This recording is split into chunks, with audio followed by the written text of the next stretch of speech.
من يهده الله فلا مضل له ومن يضلل فلا هادي له.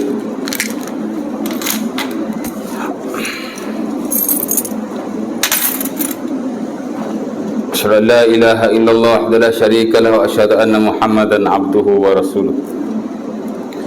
اللهم صل على محمد وعلى أزواجه وذريته كما صليت على آل إبراهيم إنك حميد مجيد وبارك على محمد وعلى أزواجه وذريته كما باركت على آل إبراهيم إنك حميد مجيد. Alhamdulillah, syukur kepada Allah Subhanahu Wa Taala kerana pada malam ini kita akan sama-sama sambung pengajian kita yang telah kita tinggalkan pada sesi yang lalu daripada ilmu fiqh al-muamalah, ya, the science of human dealing, di mana dalam bab al-buyu' jual beli kita dah bincang tentang rukun dan syarat jual beli, dan pada malam ini kita akan masuk satu slot yang amat penting sekali dan saya kira antara yang fardu ain, ya, yang mesti diketahui oleh setiap muslim kerana kita tidak terkecuali daripada melakukan urusan jual beli dan urusan-urusan yang lain, ya. Kerana yang ada dalam muamalah ni bukan fardu ain belaka. Ini salah satunya yang mesti diketahui. Walaupun jika dilihat secara keseluruhan tak kurang daripada 22 jual beli yang diharamkan oleh Allah Ta'ala dan Rasul, ya. Tapi jika kita mengetahui sebahagian besar daripadanya, terutama yang kita terlibat our daily life, mana kita buat hari-hari, itu lebih baik, ya. Dan di sini saya buat 23 lah, sebenarnya kalau dihitung lebih 23, saya ingat dalam 30 kot. Tapi yang banyak dalam buku-buku fiqh saya kira tak kurang daripada 22 atau 23 yang penting-penting yang telah saya notakan di sini. Baik, al-buyu' al-muharramah, prohibited sales. Nombor 1, jual beli dalam masjid. Al-bay' wa syira' fil masjid, ya. Trading in the mosque, kita buat urusan jual beli dalam masjid ataupun di tempat-tempat yang dihukumkan sebagai masjid walaupun tidaklah legally ataupun secara rasmi diwartakan sebagai masjid. Macam surau ni, masjid ke? Masjid Al-Ikhwan, ya? Tak kan? Surau Al-Ikhwan, ya. Tapi surau ni dah macam masjid.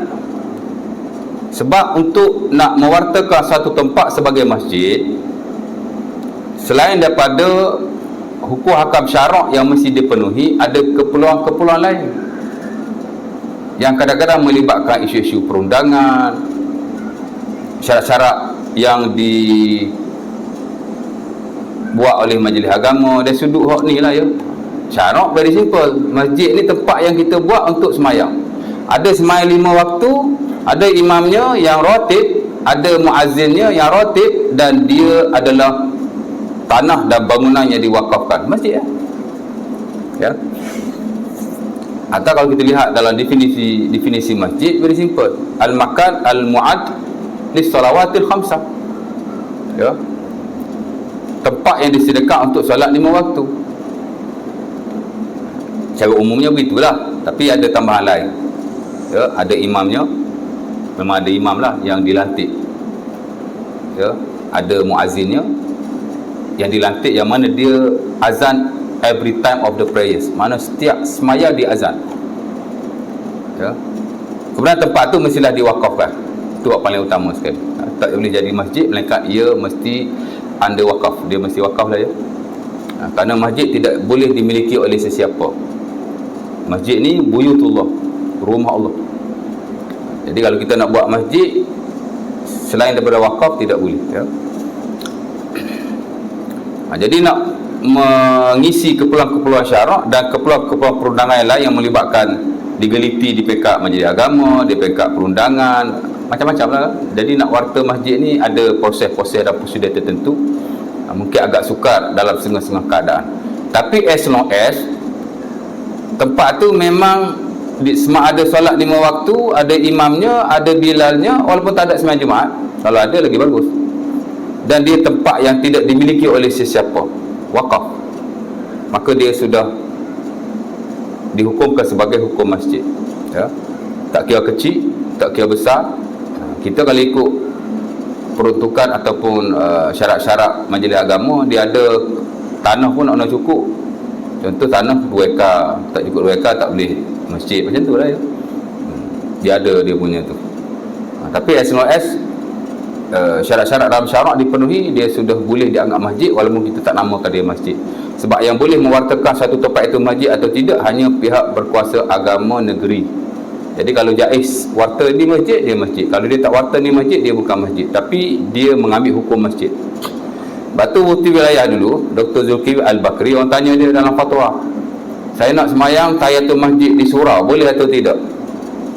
Jadi dia nyatakan pendapat ulama di situ. Pertama, ulama kata tidak boleh selagi tempat itu tidak diwartakan sebagai masjid. Yang kedua ialah boleh, kerana walaupun tempat itu tidak diwartakan sebagai masjid, tapi ia telah mengambil hukum masjid. Antaranya ialah telah ada solat 5 waktu, ada imamnya, ada bilalnya, dan tanah tu tidak dimiliki oleh sesiapa, mesti anda wakaf, di bawah wakaf. Dia kata boleh. Jadi boleh lah. Ada selihat fatwa-fatwa yang lain pun boleh. Kalau kalau surau Jumaat ni confirm lah boleh, ya. Hatta surau-surau biasa pun sebenarnya dia sudah mengambil hukum masjid. Nak solat tahiyatul masjid tidak ada masalah. Dan orang yang ada najis tak boleh masuk. Orang yang ada haid, kalau boleh elakkan memasuki, walaupun dia tidak dinamakan atau diwartakan sebagai masjid, kerana hukum masjid telah ada di situ. Jadi sekurang-kurangnya kehormatan tempat itu mesti dipelihara sesuai dengan tuntutan-tuntutan yang ada dalam syarak berdasar kepada keperluan masjid. Macam itulah, ya. Baik, larangan yang pertama, jual beli dalam masjid, al-bai' wa syira' fil masjid. Apa maksudnya? Maksudnya ialah kita tidak boleh melakukan sebarang urusan jual beli dalam masjid ataupun tempat-tempat yang dihukumkan sebagai masjid walaupun ia tidak diwartakan sebagai masjid. Ujung tu kena cakap begitu, sebab kita ni ada masjid, ada tidak masjid, kan? Ada orang keliru, surau Jumaat ni macam mana? Jadi saya dah jelaskan sikit sebanyak. Bukan masjid, tapi hukum dia macam masjid. Boleh, kerana uruf ataupun keadaan-keadaan tertentu di sebuah negara macam kita kan, ada masjid, ada surau macam-macam, ada surau Jumaat. Jadi kena jelaskan juga. Masjid confirm masjid. Selain pada masjid, kalau ada sembahyang waktu tadi apa semua, dia mengambil hukum masjid. Jadi jual beli masih tidak boleh dilakukan. Kalau masjid confirm tak boleh, ya. Baik, tidak boleh berjual beli dalam masjid, maksudnya kita dilarang untuk melakukan sebarang urus niaga. Bukan hanya jual beli, apa-apa perkara yang bersabit dengan muamalah, ya, kita nak lakukan dalam masjid, maka ia adalah dilarang. Mamnu'u syar'an, ya, dilarang secara syarak. Kerana Rasulullah SAW dalam ayat Quran, Allah Ta'ala alam, setahu saya tidak ada nas yang melarang. Tapi dalam hadis Nabi ada beberapa hadis yang dijadikan sandaran oleh para ulama. Dan ia adalah hadis-hadis yang masyhur bila kita belajar dalam bab al-buyu' al-muharramah fil muamalah, the prohibited sales in muamalah, ya, larangan-larangan jual beli. Antaranya ialah hadis Abi Hurairah yang diriwayatkan dalam Sunan Abi Daud dan Tirmizi dengan sanad yang hasan atau sahih, di mana kata Rasulullah SAW, "Idza ra'aitum may yabi' aw yabta' fil masjid faqulu la arbahallahu tijaratak." Nabi kata, jika kamu semua melihat ada orang menjual atau membeli dalam masjid, maka kamu katakan kepadanya, Allah Ta'ala tidak akan memberikan keuntungan kepadamu. Faqulu la arbahallahu tijaratak. Nabi kata kalau kita tengok ada orang duk buat urus niaga dalam masjid, jual beli, sewa menyewa, kadang menggadai, duk bincang bab bisnes atau investment, apa-apa lah, ya, diskah dalam. Tapi kalau kita bincang dalam muamalah tak apa, ini memang bisnes, bab bisnes tu. Sesmen nak promote barang dalam surau, dalam masjid, ya. Maka Nabi kata, kamu kata kepada dia, Allah Ta'ala tidak akan memberikan keuntungan kepadamu. Apa maksudnya? Maksudnya Nabi suruh kita doa kepada orang yang melakukan urus naga, muamalah termasuk jual beli ataupun terutama jual beli dalam masjid dengan kerugian. Tak untung ni, macam tu lah. Ya, dan Nabi SAW tidak akan menyuruh kita mendoakan keburukan kepada orang lain, khususnya orang Muslim lah, melainkan ia adalah perkara yang haram. Ya, kita tak boleh doa kepada orang lain melainkan doa yang baik-baik. Hatta kepada non-Muslim bahkan boleh doa untuk orang non-Muslim. Orang non-Muslim ni kita tak boleh doa pengampunan saja. Ya Allah, ampunkanlah fulan bin si fulan, dia non-Muslim, acong ke, awai ke, ahlong ke, pengampunan tak boleh. Tapi doa selain daripada itu harus, ya Allah, bila petunjuk kepada sahabatku acong ni contohnya, ataupun ya Allah, bila kemudahan dalam urusan dunianya, tak ada masalah. Hatta ada riwayat sahabat-sahabat Nabi SAW yang ada jiran di kalangan orang Yahudi dan Nasrani, dan mereka tu baik, tolong-menolong, bantu-membantu secara menjiran. Mereka doa untuk jiran dia yang musyrik itu. Okey. Ya. Atas sebagian para ulama mengharuskan kita bagi daging korban kat non-Muslim. That is okay. Ya. Kalau kita ada jiran lah, ada jiran kan, bagilah sikit. Oh, kita mazhab Syafi'i tak boleh bagi, haram. Boleh je, ya.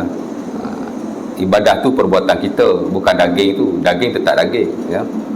Orang bagi kita daging banyak sangat, kita nak jual sebahagian, that's okay, pasal hak kita dah. Ya, masa kita sembelih tu, kita buat ibadah korban tu, that's ibadah. Tapi daging tetap daging. Daging tu bukan ibadah. Ya. Kita boleh bersedekah, kita boleh bagi hadiah, kita boleh bagi kepada sesiapa saja, tapi keutamaan kita Muslim lah. Tapi kalau kita ada jiran yang non-Muslim nak bagi, that's okay. Ada je pendapat ulama yang mengharuskan. Dan ada sahabat Nabi yang menghadiahkan daging korban kepada jiran dia yang Yahudi atau Nasrani. Ya. Kalau kita belajar dalam skop mazhab Syafi'i, memang tak boleh lah. Tapi dalam skop mazhab-mazhab atau ulama-ulama yang lain, ya. Nak-nak kita belajar muamalah. Muamalah, kalau tuan-tuan belajar mazhab Syafi'i tak boleh belajar ni. Dalam resolusi Bil Negara, mazhab Syafi'i ciput dia. Saya ingat less than 10%, another 90% semua campur mazhab yang lain. Ya, sebab tu kita di peringkat tinggi kita ada tesis yang ditulis oleh pekaji-pekaji, pelajar-pelajar PhD, master dan seumpamanya, at-talfiq fil muamalah. Campur mazhab dalam muamalah, tak ada masalah sama sekali. Kerana kehidupan ni tuan-tuan, dia mesti dalam keadaan yang sedemikian. Ya. As long as tidak ada larangan yang jelas oleh Allah dan Rasul, kalau hanya based on ijtihad para ulama, yang mana manusia juga, mereka pun manusia juga, dia bagi ijtihad. Ada ijtihad yang membenarkan, ada ijtihad yang tidak membenarkan, ada kemaslahatan tertentu untuk kita ambil ijtihad yang lain yang membenarkan. It's okay. Ya. Baik. Satu jadi kita tak boleh doa keburukan pada orang lain. Kalau kepada non-Muslim pun kita digalakkan supaya, bukan digalakkan, diharuskan untuk doa yang baik-baik, apatah lagi kepada sesama Muslim. Kalau ada perintah dalam syarak supaya kita doa keburukan kepada Muslim yang lain, that means haram, makna tidak boleh dilakukan. Mana mungkin Nabi mendoakan atau suruh kita doa benda tidak baik kepada sesama Muslim. Doa tak untung ni kira berat, tuan. Allah Ta'ala tak bagi kamu untung je. Orang meniaga nak untung, tiba-tiba kita doa tak bagi untung supaya jahanam dia punya perniagaan, kira berat tu. Maka tidak ada maksud yang lain daripada perintah Rasulullah SAW yang berkenaan, melainkan haram. Ya. Dalam hadis yang lain, antaranya juga dalam Sunan Abi Dawud daripada Abdullah bin Amr bin Al-As, ni hadis yang masyhur juga, di mana katanya, naha Rasulullah anil bi' wa syira' fil masjid. Nabi SAW larang kita jual beli dalam masjid. Nah, Nabi al-bi' wa syira' fil masjid. Jual tak boleh, beli tak boleh, dua-dua pihak tak boleh. Ya. Wa yushad fihi dhallah, Wa antum syarfihi dhalah, juga tak boleh kita iklankan barang-barang yang hilang dalam masjid. Ya. Kalau nak iklan di pintu-pintu masjid. Dalam muamalah, dan nota ni tak ada, tapi nota saya yang lama tu ada. Ada satu bab, dipanggil bab luqatah. The chapter of lost and found. Makna barang kita hilang, ataupun kalau kita jumpa barang yang hilang, apa kita nak buat? Boleh ambil tak? Okey, kalau kita ambil, apa kita nak buat? Antaranya ialah kita mesti mewawarkan, mengiklankan di pintu-pintu masjid, tapi tidak boleh di dalam masjid selama setahun lamanya. Dia panggil at-ta'rif. At-ta'rif bil luqatah sanatan wahidatan. Kita mesti mewawarkan, mengiklankan di depan masjid selama setahun. After that kita boleh gunalah. Kalau nak konteks klasik, kita jumpa kambing kat tengah jalan, tak pergi mana-mana kan, kita pergi musafir ke kat padang pasir, tengok-tengok kambing. Padang pasir ni tak ada rumah orang, kambing daripada mana ni? Boleh ambil tak? Nabi suruh ambil. Nabi kata kalau kau tak ambil, nanti dia kena makan serigala. Ambil. Tapi apa nak kena buat? Kamu pergi ke tempat-tempat tertentu yang dekat tu, kamu kena bagi tahu orang lain. Kena wawarkan. Ada kambing aku jumpa ni. Siapa punya, mari ambil dengan aku lah. Sekian-sekian alamat bagi ya, contohnya. Selama setahun dia mesti diiklankan. Lepas setahun, kalau tak ada tuan datang, kambing tu tuan-tuan boleh jual, tuan-tuan boleh sembelih makan daging, tuan-tuan boleh buat apa yang tuan-tuan suka. Tuan-tuan boleh bela bagi dia beranak ke apa gitu gini. That is okay. Ya, tuan-tuan boleh menggunakan harta berkenaan selagi mana tuannya tidak datang. After 10 years baru tuan dia datang. Cakap, kami saya dulu 10 tahun lepas ni. Kena bagi ya. Kena ganti hak kita guna tu. Tapi kita dibenarkan menggunakan harta yang dijumpai after 1 year, setelah diwawarkan. Tapi di pintu-pintu masjid. Kenapa at-ta'rif ala abwabil masajid? Dalam buku fiqh kata mesti diwawarkan di atas pintu-pintu masjid. Mana di hadapan pintu-pintu masjid. Kenapa? Kena hadis ni lah. Nabi larang kita mengiklankan atau mewawarkan barang yang hilang di dalam masjid. Tapi kalau di luar masjid boleh. Ya. Wa yushad fihi sya'r, dan Nabi juga melarang kita mengucapkan atau melagu-lagukan atau mendenda-dendakan syair di dalam masjid. Kita buat event, nyanyi-nyanyi, bergendang-bergendang, tak apa benda kan dalam masjid. Ada. Sekarang dah jadi trend dah, sikit-sikit. Mungkin tempat tuan-tuan belum lagi, tapi saya rasa dalam next few years mungkin akan datang di tempat kita. Tapi di tempat lain dah ada Malaysia kan.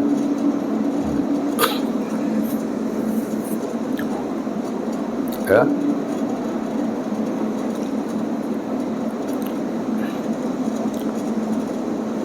Tak boleh kan? Masjid bukan tempat untuk kita menyanyi-nyanyi, ya, bernasyid ke apa, bukan. Ya. Masjid tempat untuk ibadah.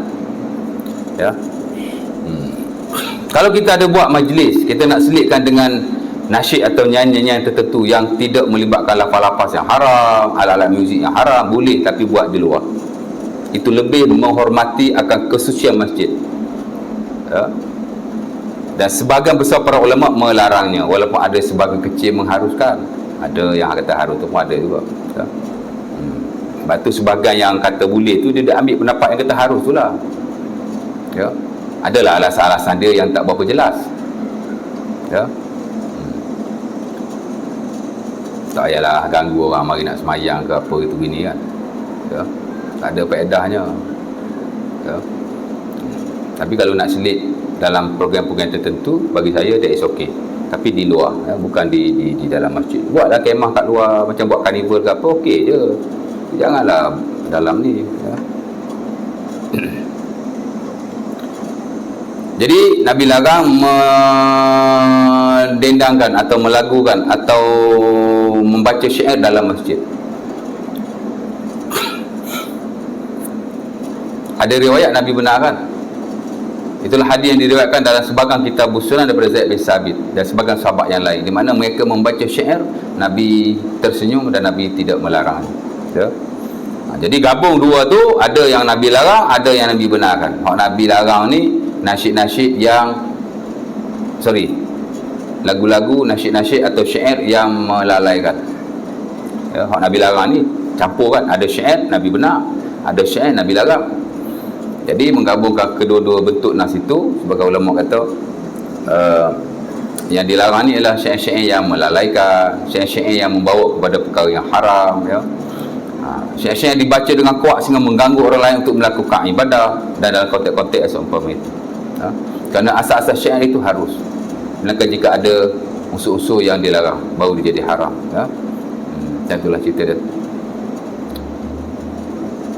Wa nahaa 'anil tahalluq qabla al-khutbah yaum al-jum'ah. Dan Nabi melarang berkumpul ataupun melakukan halaqah sebelum khutbah pada hari Jumaat. Ya. Maksudnya bila dah masuk azan kedua pada hari Jumaat, dekat nak khutbah Jumaat tu, kita tidak boleh lagi berkumpul. Ya. Sama ada untuk perkara dunia yang tidak ada apa-apa kemaslahatan dalam hak agama ataupun ibadah juga. Kita nak buat harakah ke, nak buat tazkirah ke, tak boleh, ya. Dekat-dekat nak khutbah. Ya.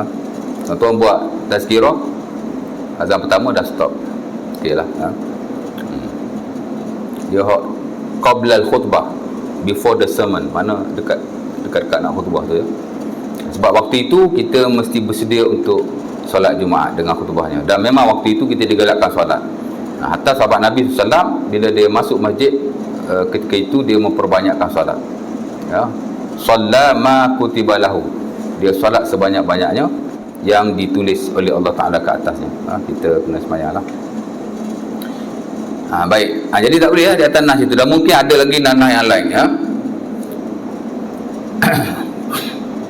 Kenapa tuan-tuan? Kerana masjid ni ada kehormatan dia. Para ulama kita ada banyak mengarang tentang ahkamul masajid, hukum ahkam masjid. Masjid ni ada kehormatannya, ada adabnya, ada hak-haknya yang mesti kita tunaikan, ya. Masjid mesti dijaga kebersihannya. Ya, masjid tak boleh kita buat kotoran, nak buang sampah ke, ya.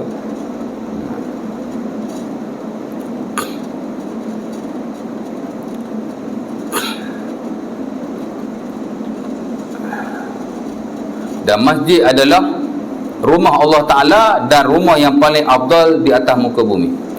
Nabi SAW ditanya dalam hadis Bukhari dan Muslim pada Abi Hurairah, ya,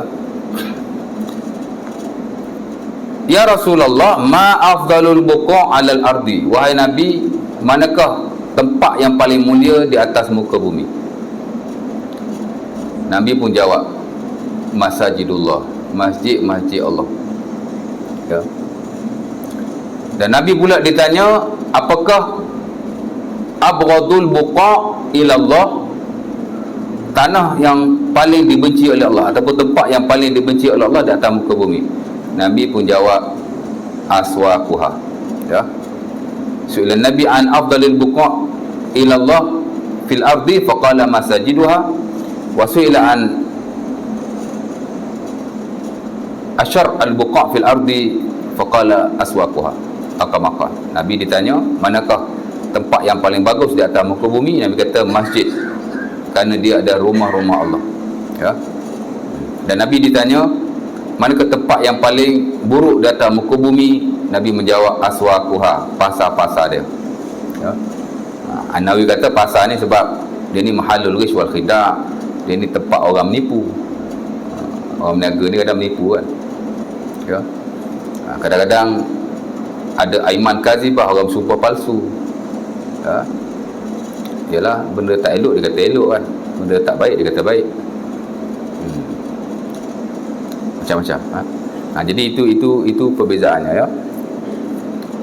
Baik. Jadi tak boleh, ya.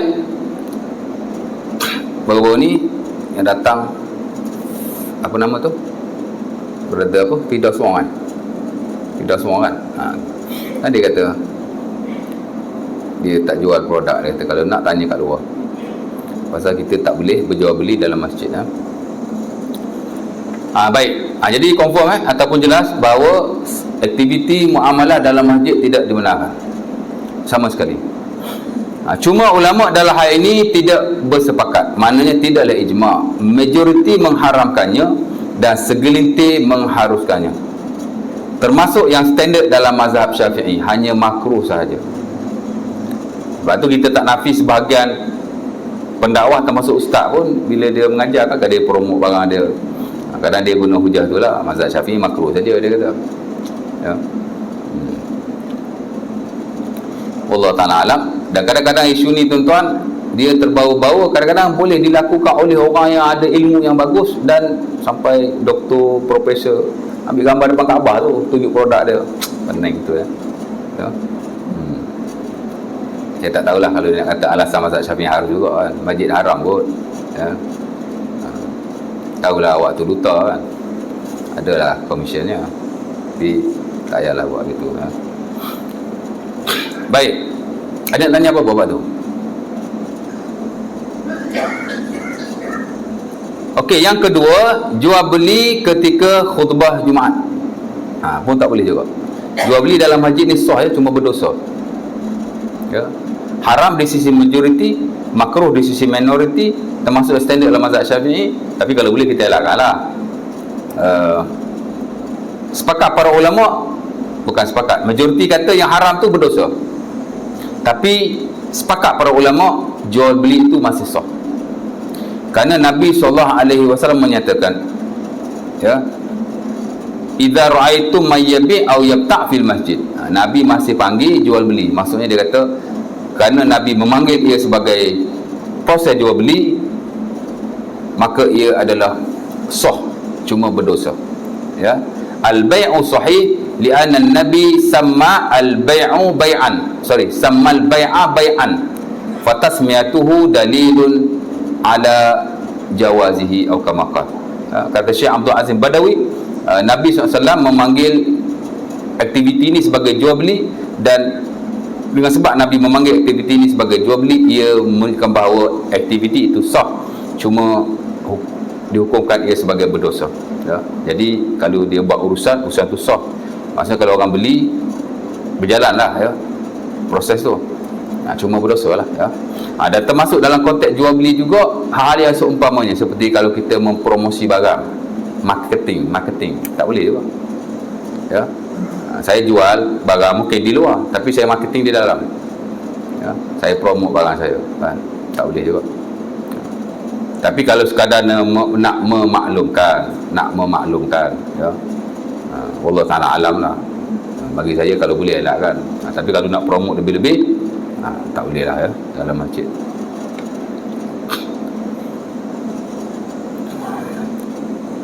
Kalau kita jual produk yang bagus seperti buku-buku agama, bagi saya that is okay, kadang nak memaklumkan.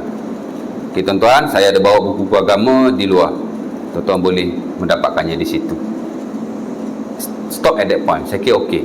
Dan ini diamalkan oleh mufti wilayah masa dia pergi ke masjid-masjid, antaranya dia pergi ke masjid Kubu Gajah tahun lepas, saya ingat kot, saya pergilah kuliah dia tu.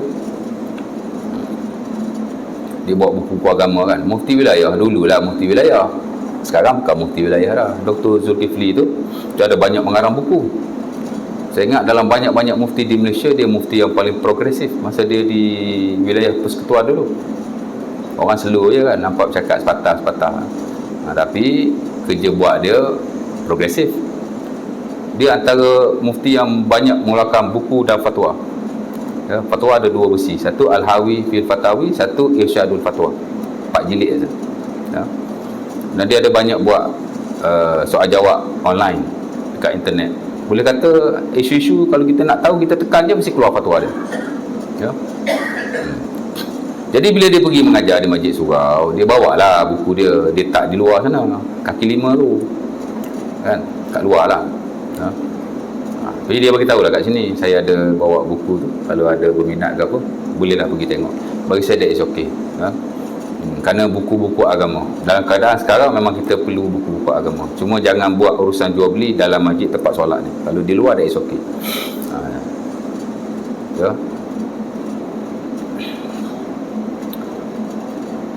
Baik, yang kedua, jual beli ketika khutbah Jumaat sama juga. Kerana Allah Subhanahu Wa Taala sebut jelas dalam Quran. Hak tadi tak ada dalam Quran, hak ni ada dalam Quran.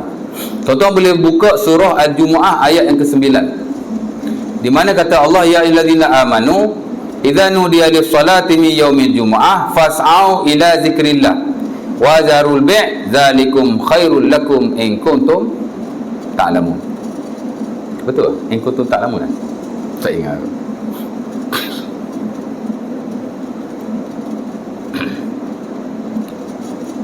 Ada orang saya pergi satu masjid tu, saya baca ayat Quran salah. Okeylah, dia WhatsApp saya, kata, Ustaz baca ayat Quran salah tadi tau. Oh ya ke, saya tak perasan. Oh, lain kali dia kata hati-hati lah, sebab ada ustaz tu dia salah baca Quran, tauliah kena tarik.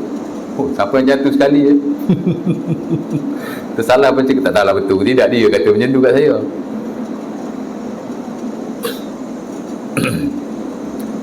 Wadarul bai' dzalikum khairul lakum in kuntum ta'lamun.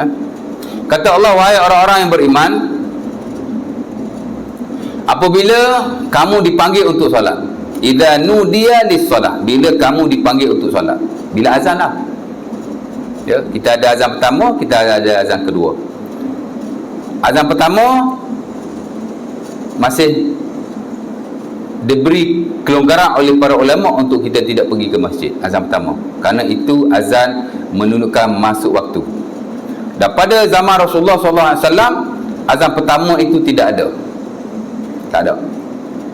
Ya, yang ada hanya azan ketika khatib telah naik ke atas mimbar. Azan kedua kita tu, itulah satu-satunya azan yang diamalkan oleh Rasulullah SAW. Zaman Sayyidina Osman baru dia azan di pasar, nama dia Zawra. Bukan di masjid, dia azan di pasar. Nak bagi tahu orang hak duduk berniaga kat pasar tu dah masuk waktu. Yalah, bila orang duduk kat pasar kan, dia lalai sampai ya, dah khutbah pun dia tak pergi lagi masjid. Jadi Osman bin Affan dia buat inisiatif, seorang muazzin pergi azan di pasar Zawra namanya. Jadi bila dah azan, dah masuk waktu, mereka akan bersegera ke masjid. Itu sejarah azan dua kali itu. Asas-asas dalam Islam ni, azan dua kali hanya ketika subuh. Ya. Ketika subuh, sepakat para ulama, azan boleh dilakukan dua kali. Azan Jumaat ni ulama khilaf, tapi majoriti membenarkan. Ya. Kita pun patut azan subuh dua kali. Betul tak? Tapi muazzin lah, siang kena datang awal.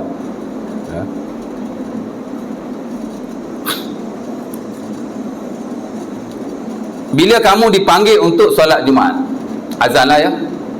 Ulama kata azan yang kedua itu, kerana azan yang kedua itu adalah azan yang pertama ataupun satu-satunya azan pada zaman Rasulullah. Waktu tu no kompromi. Azan kedua tu tuan-tuan kena terus pergi ke masjid. Ya.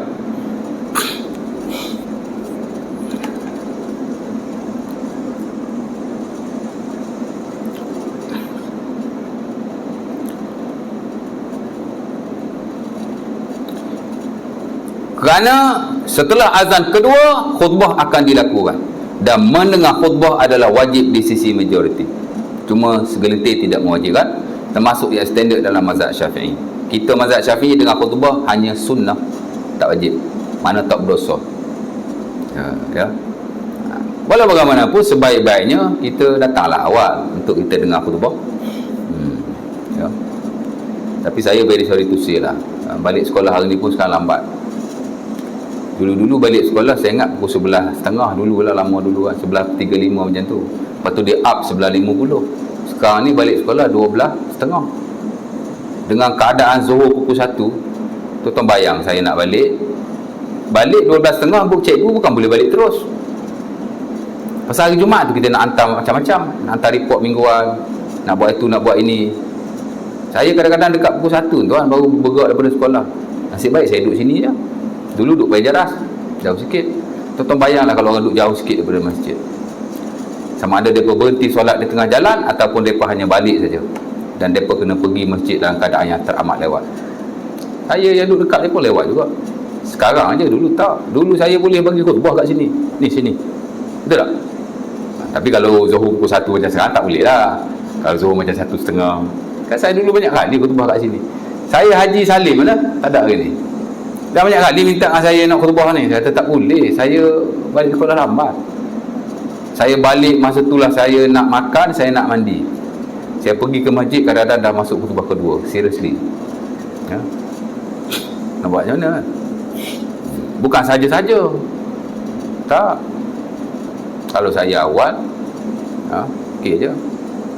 Saya dulu masa saya mengajar petang, tuan-tuan, mak cakap lah, saya sejam sebelum khutbah saya dah pergi. Sejam sebelum solat Jumaat saya dah pergi Masjid Mana Baru masa tu. Sini tak lah. Ataupun di Mambak Huda. Masa tu Mambak Huda tak ada lagi. 10 tahun lepas baru dia dibina kan, tahun 2014 tu, 2013. Tapi sebelum tu Masjid Mana Baru. Dah lah tengok tazkirah ustaz-ustaz yang dipanggil, ada orang famous juga kan. Syekh Nuruddin Al-Bajari lah, macam-macam kan. Sonok juga. Dah tawar ni amat-amat ni kadang kan. Ya. Dan saya juga antara orang yang balik lambat. Saya tengok dia orang dah keluar-keluar, dah 2-3 orang ada pun saya balik. Sebab saya dah tanam azam, saya nak datang antara yang terawal, balik pun nak balik lewat sekali. Saya tengok lagi ramai orang dalam masjid, saya tak balik. Dulu lah. Dah tak ada orang kan, baru saya balik. Ha? Sebab tu saya kalau duduk masjid, daripada duduk tolak tong derma tu kan, sampai kat saya tak usik. Saya buat tak kerti je. Orang sebelah cuit, saya buat tak kerti je. Lari ambil. Saya datang awal. Betul tak? Kita datang awal. Saya tak nak pahala semayang saya lara hanya kerana saya menggerakkan tong khutbah semasa tong derma semasa khutbah Jumaat.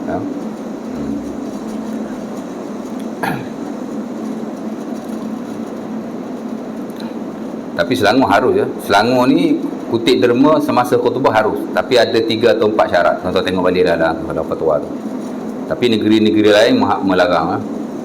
Dan kalau kita lihat dalam buku-buku fiqh pun, galakan untuk menderma pada hari Jumaat ialah di pintu-pintu masjid sebelum khutbah Jumaat. Ya, bukan ketika khutbah, sama ada diedarkan tong ataupun kutip budak kutip. Ada satu tempat tu budak kutip, masa khutbah tu budak kutip. Adalah masjid surau Jumaat dekat kita ni.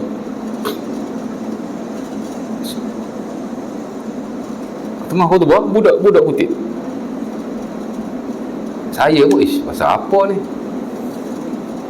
Jadi saya tanyalah arwah SU dia masa tu, dah meninggal dah. Meninggal kena heart attack kat Singapura. Pergi makan angin, kena heart attack kat hotel. Mati SU dia lah. Kapak juga saya tu. Sekarang banyak orang mati heart attack. Saya last week member mati heart attack. Muda lagi, umur 50. Baru meraihkan hari jadi dia ke-50. Pukul 4.30 kena heart attack. Mati one shot. Isteri dia pun tak dan nak cakap apa kan. Isteri masuk tandas, bunyi jatuh, boom.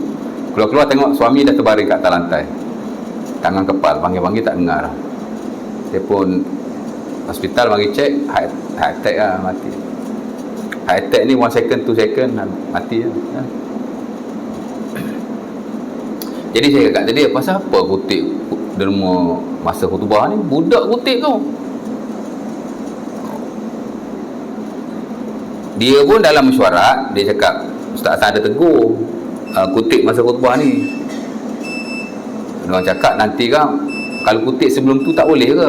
Sebelum khutbah tu kan, masa orang azan pertama tu kutip lah, budak-budak jalan. Dia kata tak boleh, nanti duit khutbah duit derma akan berkurangan. Dia kata tak apa, kita try dulu. Pasal tak elok sangat lah, dia kata budak kutip masa khutbah Jumaat. Tak masuk akal lah kan, ganggu orang nak dengar khutbah. Sibuk nak ambil duit buat keluar masuk apa gitu gini kan. Tak elok lah, nampak sangat tak reti kan. Dia kata tak apa lah, kita try dulu tengok kurang ke tak kurang duit khutbah, duit derma. Next week dia try, tak kurang pun. Dia dapat normally kutipan Jumaat 2,000 lebih, dapat 2,000 lebih juga. Maka dia stay macam tu. Surau Mambak Huda ni lah, dekat ni je. Tengok hari ni kan, kalau tuan-tuan pergi sembahyang Jumaat, dia kutip derma kan before khutbah kan. Kadang-kadang pakcik yang berumur tu kutip tu, kadang-kadang budak-budak tahfiz dia, okey lah, tak kurang pun ya. Kita kalau buat benda lain masa khutbah Jumaat, dia panggil lara. Bila lara, tak dapat pahala Jumaat. Jadi rugilah kita datang awal. Kita tak buat benda-benda yang melalaikan waktu itu. Dia tak tengok Facebook, tak tengok WhatsApp. Masuk masjid ke, tutup handphone, masuk poket, dah semayang, baca Quran ya. Contohnya doa, semayang lah biasa. Tiba-tiba kita lalai sikit je. Dan termasuk juga lalai bila tuan-tuan menderma. Memang termasuk dalam buku-buku fiqh ada sebut. Yang membenarkan derma ketika khutbah Jumaat ni satu mazhab je. Itulah mazhab Az-Zahiri yang dipropui oleh Al-Imam Ibn Hazm Al-Andalusi. Macam saya kata dululah, muzik dan alat muzik semua ulama kata haram, termasuk yang standard dalam mazhab Syafi'i. Melainkan yang mengharuskan ialah Ibn Hazm Al-Andalusi. Sebab tu fatwa-fatwa kontemporari yang semasa ni kan, banyak kata harus. Fatwa wilayah berkata harus. Muzik ni selagi tidak ada benda yang haram, tidak melalaikan, tidak ada lafaz-lafaz yang haram, macam itulah ya. Dia kata harus, kerana tidak ada nas yang betul-betul yang mengharamkannya. Ibn Hazm Al-Andalusi ya. Kalau ikut mazhab Syafi'i haram, memang haram. Baik, balik tadi ya. Jadi Allah Taala kata, bila khutbah kedua, bila dipanggil untuk solat, yakni Jumaat itulah, khutbah itulah ya. Fas'au ila zikrillah, bersegeralah pergi ke masjid untuk solat, untuk dengar khutbah. Dan Allah Taala kata wazarul bai', dan hendaklah kamu meninggalkan urusan jual belimu. Ya. Sebenarnya urusan jual beli ni bukan hanya disuruh untuk kita tinggalkan semasa solat Jumaat. Pada solat-solat 5 waktu yang lain pun. Tuan-tuan boleh buka dalam surah apa ya? An-Nur ayat 36, 37, 38. Allah Taala kata innama ya'muru masajidallah man amana billahi wal yaumil akhir wa aqama as-salah wa ata az-zakah yakhafuna yawman tanah ayat tu, innama ya'muru masajidallah man amana billahi wal yaumil akhir wa aqama as-salah wa ata az-zakah. Bukan ayat tu. Allah Taala kata fi buyutin azinallah an turfa wa yuzkar fiha ismuhu yusabbih lahu bil ghuduwi wal asal fihi rijalun la tulhihim tijaratun wala bai'un an zikrillah wa iqamis salah wa ita'iz zakah yaghfuna yawman tataqallaba fihi al-qulub wal absar liyajziyahumullahu ahsana ma 'amilu wa yazidahum min fadlihi wallahu yarzuqu man yasha'u bighairi hisab. Ayat ni nak menunjukkan bahawa Allah Ta'ala suruh kita memakmurkan masjid untuk kita solat dan seumpamanya. Bila azan, kita terus ke masjid untuk solat. Tinggalkan lelaki-lelaki yang tidak dilalaikan perniagaan mereka, jual beli mereka daripada mengingati Allah sembahyang waktu. Tapi tak wajib lah, tak wajib. Sebab sembahyang 5 waktu berjemaah ni, sebahagian kata wajib, sebahagian kata tak wajib. Kita standard mazhab Syafi'i sunnah saja, dan segelintir kata fardu kifayah. Macam Imam Ghazali, Imam Nawawi, dia tak kata sunnah. Kalau ikut Imam Syafi'i betul, dia kata sunnah aja. Tapi sembahyang Jumaat ni wajib. Sepakat para ulama, sembahyang Jumaat wajib meninggalkan segala urusan, terutama jual beli dan hal-hal seumpamanya bersama dengan mak malam. Terus kita ke masjid untuk melakukan solat, tapi dengan khutbah dulu dah. Fas'au ila zikrillah wa zarul bai', bersegeralah pergi ke rumah Allah dan tinggalkanlah jual beli. 5 minit dah Isyak. Nak berhenti nak habis yang tu ya. Zalikum khairul lakum. Dan ayat tu Allah ada Quran. Wa zarul bai' zalikum khairul lakum in kuntum ta'lamun. Salah tadi taulihan dia. Allah Ta'ala kata itulah yang lebih baik bagi kamu, ya alladzina amanu idza nudiya lis salati min yaumil jumu'ah fas'au ila zikrillah wa dharul bai'a dzalikum khairul lakum la'allakum tattaqun. Mudah-mudahan kamu bertakwa. Jadi ayat ni jelas Allah Ta'ala suruh tinggalkan jual beli, dan termasuklah jual beli semua muamalah. Ya? Sebab tu sepakat para ulama tidak boleh melakukan urusan jual beli semasa khutbah Jumaat. Dan kalau kita melakukan urusan itu tidak sah di sisi majoriti dan kita dianggap sebagai memakan harta yang haram jika kita berurusan dengannya. Contoh beli, waktu tu tak sah. Bila tak sah, benda yang tuan-tuan beli tu, yang tuan-tuan ambil tu tidak boleh dimiliki oleh tuan-tuan. Dan dia seumpama mengambil harta yang haram. Berat tu. Kan? Itu kalau kita wajib mendatangi Jumaat lah. Ya, kalau anak kita beli tak apa, pasal dia tak wajib Jumaat. Isi kita beli tak apa, dia tak wajib Jumaat. Ataupun kita yang beli dalam keadaan kita tak wajib Jumaat, kita bermusafir tengah azan Jumaat, kita nak berhenti tengah jalan nak beli. Ya, kalau fatwa Saudi, orang yang bermusafir, kalau kita lalu area masjid dalam keadaan azan Jumaat dikumandangkan, wajib berhenti dan solat. Itu fatwa Saudi daripada Ibnu Utsaimin. Tapi majoriti tidak mewajibkan kerana kita telah bermusafir. Ya. Cuma kalau mazhab Syafi'i, kalau tuan-tuan keluar beef after subuh wajib. Tuan-tuan balik Kelantan kan, lepas subuh tengah hari kena berhenti sembahyang Jumaat tu. Habis tu saya nak kena keluar sebelum subuh ustaz, yelah, kita kan mazhab Syafi'i. Ramai orang keluar lepas subuh tak berhenti Jumaat pun. Kalau ikut mazhab Syafi'i haram dan berdosa. Ya? Tapi majoriti ulama kata tak wajib. As long as kita telah bermusafir, tak wajib lah. Boleh lah. Ya? Jadi jelas ya. Balik pada yang tadi, kalau kita tak wajib Jumaat maka tidak mengapa. Maksudnya orang yang berniaga tak wajib untuk dia hentikan aktiviti perniagaannya. Tak wajib. Ya. Dan kalau orang tu wajib solat Jumaat nak beli barang dia, dia boleh untuk melarangnya. Kamu tak boleh beli, kamu wajib Jumaat. Tapi saya kira sebahagian besar tidak mewajibkan seseorang peniaga itu bertanya hal keadaan orang yang membeli barangannya.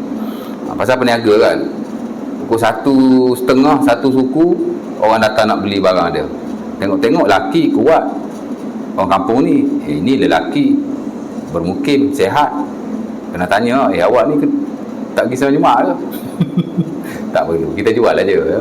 Jadi aktiviti jual beli boleh diteruskan, aktiviti menjual boleh diteruskan. Cuma membeli tak boleh melekat orang. Jadi jual tu yalah, kita tak boleh nak ni kan, tapi berniaga boleh ya. Cuma masalah dia ialah jikalau berniaga tu di hadapan masjid, yang itu dah sah-sah orang yang datang tu nak pergi sembahyang Jumaat, tengah-tengah khutbah tu dah lagi dia makan cendol kat depan tu. Saya kira hak lagu ni penjual dan pembeli kedua-duanya berdosa ya. Kerana dia menjual barangan ketika khutbah kepada orang yang wajib solat Jumaat. Dah sah dia wajib solat Jumaat, dia nak pergi Jumaat tu kan, jadi kita jual lagi. Kita jual pun jadi menjual harta yang haram, dia beli pun dikira membeli harta yang haram. Jadi berdosa lah, itu saja ya. Dan kalau kita berurusan dalam konteks-konteks yang dilarang seumpama ini, tak berkat lah, itu saja. Duit kita dapat tu kira bukan duit jual beli tu, macam mencuri macam tu, tak berkat. Sekarang duit kita dapat nak bagi anak kita makan, nak bagi bini kita makan ya. Jadi elakkanlah ya. Kalau nak jual pun bila azan kedua tu tutup. Dulu saya ingat Masjid Bandar Baru ketika khutbah duk jual lagi ya. Tapi last ni saya tengok bila dah khutbah kedua dia dah tutup dah. Yang depan masjid tu kan dia dah stop. Yang ujung-ujung saya tak tahulah jual cendol apa kat ujung, saya tak tahu. Dululah saya dah banyak tahun tak pergi Masjid Bandar Baru tu ya. Tapi saya tak tahulah sekarang ya. Dia masalah ni depan masjid, itu masalah sikit ya. InsyaAllah ta'ala ya. Next nanti kita masuk jual beli ghara.